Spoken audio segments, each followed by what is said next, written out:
So Overwatch 2 Season 17 just dropped, and it's absolutely insane.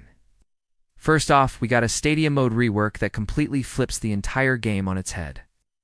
This update adds Junkrat and Sigma as playable heroes for the first time, along with 2 new maps, Esperança and Samoa. But the real star of the show is the brand new Stadium Forge. This is an all-new game mode that lets players create, save, and share custom loadouts and strategies for their favorite heroes. You can tweak settings like level caps, max abilities, ultimate charge rate, spawn timers, team compositions, and even add custom win conditions like total eliminations or payload targets. The crazy part is, you can then drop into these custom games instantly without having to create a private match or wait for other people to join. And Blizzard has even made some example community maps. It's available right when you load into the mode so you can get an idea of what is possible. Custom games have been wanted ever since Overwatch 1 was released, and to have them officially added in as a fully supported game mode is just insane. But that's not all. The competitive stadium system is getting a full reset. Instead of MMR and tiers, there's now going to be something called drives, which acts very similarly to competitive points from Overwatch 1. To earn drive, you simply play ranked matches and win. Then once you reach a certain amount, you can claim rewards from the seasonal shop like sprays, emotes, highlights, skins, and even some pretty epic weapon charms. It's a simple but effective way to reward players for playing the game and leveling up. On top of that, you can now actually rematch your opponents after a match by clicking the rematch button. I really hope this catches on because it could breathe new life into the competitive scene. But shifting our focus back to the main game, the biggest quality of life change by far is the new map voting system. Finally, players can now vote between 3 randomly selected maps before queuing for a match in both quick play and competitive. This should make the whole experience much more fun and less sweaty, while also giving new players a chance to warm up on more beginner-friendly maps before jumping into the deep end. We also have a brand new map called Aatlis. Set in the fictional city of Aatlis in Morocco, this control center map is designed for fast, tactical gameplay with multiple levels.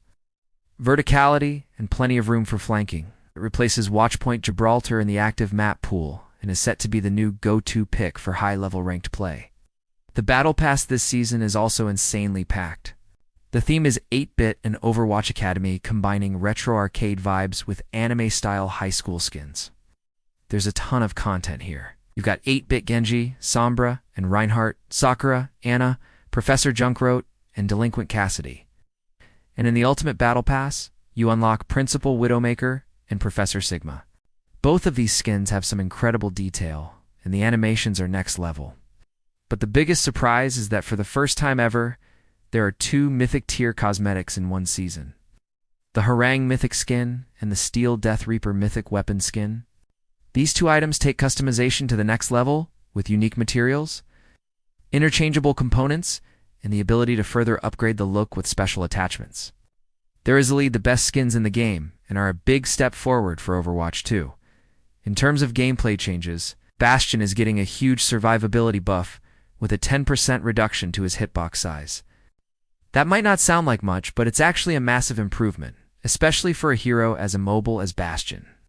He'll also gain an additional 25 health, bringing him up to a total of 250 HP, so he's going to be a lot more tanky. All DPS heroes now heal for 30% of damage dealt instead of 25, up from a 5-second cooldown to a 6-second cooldown.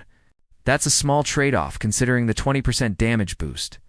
The changes to Freya are pretty minor, with a slight nerf to her ultimate to prevent camping and some tweaks to her secondary fire spread pattern. But the biggest change by far is the Sombra rework, which addresses many of the hero's key weaknesses. Her base health is increased. Her translocator now has infinite charges. Her hack ability got a massive cooldown reduction, and her ultimate now properly hacks all nearby enemies. On top of that, her entire kit was updated with some slick new animations. This rework aims to make Sombra more viable in all types of gameplay, especially in the current meta. Time will tell if it's enough to make her a top-tier pick. And that's not all. We have a ton of limited-time modes coming like hacks and hijinks. A 6v6 mode, where players must capture zones to charge up their hacks and use them to gain powerful temporary abilities. There's also the G.I. Joe crossover event, where you can earn rewards like the legendary Soldier 76 skin. And the NERF crossover is bringing even more wild cosmetics to the in-game shop. This season has literally changed everything for Overwatch 2. And if Blizzard keeps up this momentum, we might be looking at the comeback this game has been waiting for. Thank you for watching and see you in the next video.